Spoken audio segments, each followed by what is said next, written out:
Sekarang saya mau bacakan perselisi saya dalam hal ini. Yang penting adalah karena menyangkut kisruh TPUA kan harus selesai. Dan juga jangan ada kesan kita dipecat Habib Rizik atau apa, itu penyesatan, nggak sesuai dengan sebenarnya.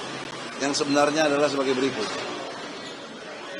Bahwa pada hari Ahad tanggal 15 Februari 2025 kami Profesor Dr. Egy Sujana dan DHL dipanggil oleh Habib Rizik ke Petamburan ya 3 dan jumpa dengan beliau sebelum maghrib sampai melampaui maghrib, tentunya dengan sholat dulu. Persoalannya ada 2. Yang pertama mengenai kemelut yang terjadi di tubuh TPUA. Yang kedua, selaku pendiri dan pembina TPUA, maksudnya Habib Rizik, itu sementara waktu kepengurusan TPUA dibekukan oleh Habib Rizik, ditarik mandatnya istilahnya, dan saya dengan ikhlas bersama DHL menyerahkan. Karena DHL adalah sekjen dari saya.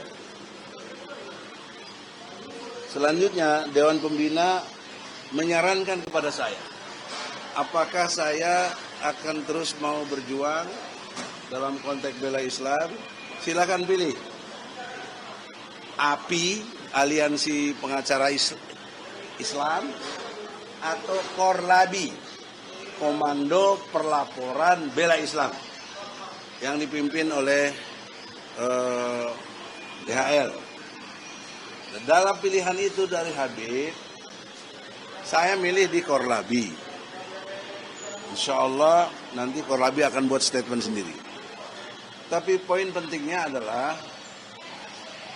artinya saya masih dalam koridor untuk dianggap berjuang untuk tegaknya agama Allah. Dalam versi Habib Rizik. Kalau ada yang nyebut saya pengkhianat dan lain sebagainya, ya itu kurang ilmu aja. Ya. Menjelang Ramadan ini ya kita maafkan aja. Yang kedua, dalam konteks kita ini melaporkan Ahmad Komarudin dan yang namanya Roy Suryo, menurut keterangan dari Habib Rizik, itu urusan pribadi saya dan DHL. Tidak ada urusan dengan Habib Rizik. Dan Habib Rizik tidak mau ikut campur urusan itu. Karena itu persoalan hukum antara saya dengan Ahmad Komarudin dan Roy Suryo. Nah, karena diberi peluang seperti itu, saya tetap berpandangan kepada pelaporan polisi saya. Ya, karena menyangkut bukan soal ijazah ini. Ini menyangkut subversi konstitusi. Dengan omongan Ahmad Komarudin mengatakan bahwa SP3 Egy Sujana produk Solo, jadi tidak sah. Pertanyaan seriusnya, SP3 itu kan produk undang-undang, usernya polisi, Polri. Tentu tidak mungkin produk Solo. Itu adalah produk Presiden dan DPR Republik Indonesia. Disinilah subversif konstitusinya. Telah menista Undang-Undang Dasar 45 dengan sangat seenak jidatnya aja. Sok-sok jago, sok-sok merasa benar bahwa saya produk Solo dan karenanya harus dibatalkan. Apa haknya dia gitu? Ya, itu yang pertama. Yang kedua, lebih parah lagi. Joko Widodo telah membeli pejuang menjadi penjilat atau apa namanya itu pengkhianat. Telah membeli. Ada diksi kata membeli. Menurut hukum berapa jual belinya? Transaksinya di mana? Berapa besar saya dibeli? Nah, kalau dia tidak menjelaskan dengan jelas, maka itu namanya fitnah dan pencemaran nama baik. Harus rela dong diadili. Jangan nggak rela, jangan pakai jelasin maksudnya. Hukum tidak ada maksudnya. Hukum itu exactly apa yang tertulis, dan hukum adalah produk dari moral bangsa kita. Karena membuat hukum ada tujuannya. 1, kepastian hukum.